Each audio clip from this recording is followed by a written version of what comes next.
বাংলাদেশে চলমান অস্থিরতার আবহে এবার পশ্চিমবঙ্গের মুখ্যমন্ত্রীকে ঘিরে কুরুচিকর মন্তব্য, আর তাতেই নতুন করে রাজনৈতিক উত্তাপ। সোশ্যাল মিডিয়ায় ভাইরাল হওয়া এক ভিডিওকে কেন্দ্র করে এবার স্পষ্ট এবং কড়া অবস্থান নিলেন ভাঙড়ের বিধায়ক তথা আইএসএফ নেতা নওশাদ সিদ্দিকী।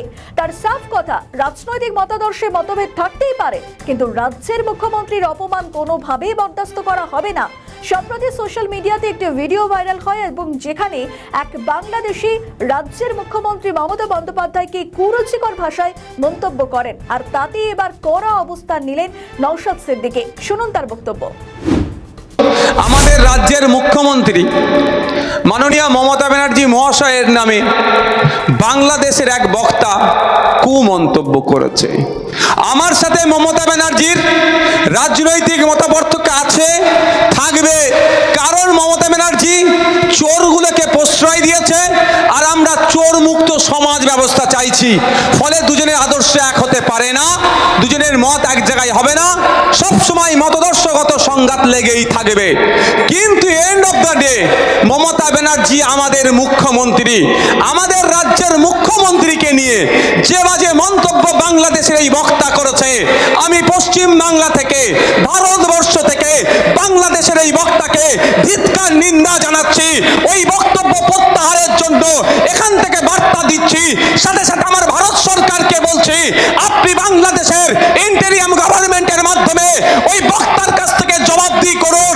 এই ইউনূসের সরকারকে আপনি বার্তা দিন, পশ্চিম বাংলার একটা অঙ্গরাজ্যের মুখ্যমন্ত্রীকে যে কুরুচিকর ভাষায় আক্রমণ করেছে তার জবাব বাংলাদেশ সরকারের কাছ থেকে আমার দেশের সরকারকে নিতে হবে, ছাড়ার কোনো জায়গা নাই। মমতা ব্যানার্জি ভুল করবে, সমালোচনা করি আর করব। এবার আমরা কি বলি, সমস্ত চোরেদেরকে প্রশ্রয় মমতা ব্যানার্জি দিচ্ছে, কিন্তু ব্যক্তিগত পরিসরে গিয়ে তাকে আক্রমণ করবে আমরা মেনে নিতে পারি না। আমার দেশের সরকারের কাছে আমি অনুরোধ করব যে ইমিডিয়েট ইউনূস সরকারের কাছে আপনি এর জবাব তলব করেন।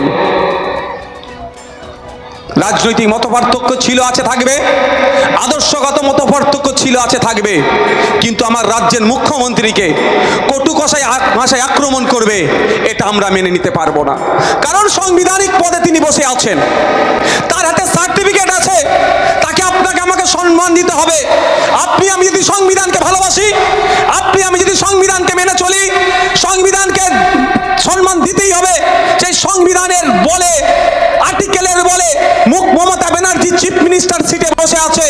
সুতরাং আমি আপনি সংবিধানকে পাথেয় করে আমার দেশের আইনকে মেনে চলছি, তাই আইনকে সিনিয়র মান্যতা দিয়ে চিফ মিনিস্টারের সিটে বসেছে। সেই চিফ মিনিস্টারকে যদি অকথ্য ভাষায় আক্রমণ করা মানে সংবিধানের ওই পদটাকে আক্রমণ করলো, ওই চেয়ারটাকে আক্রমণ করলো, তা আমার সংবিধানকে আক্রমণ করবে, আমরা চুপ থাকতে পারবো না। তাই ভারত সরকারের কাজ হবে ইমিডিয়েট জবাব তলব করা। আমাদের ভিডিও ভালো লাগলে লাইক ও শেয়ার করুন, কমেন্ট সেকশনে আপনাদের মতামত জানান। আরও ভিডিও পেতে আমাদের চ্যানেলটিকে সাবস্ক্রাইব করুন এবং প্রতি মুহূর্তে খবরের আপডেট পেতে প্রেস করুন বেল আইকন।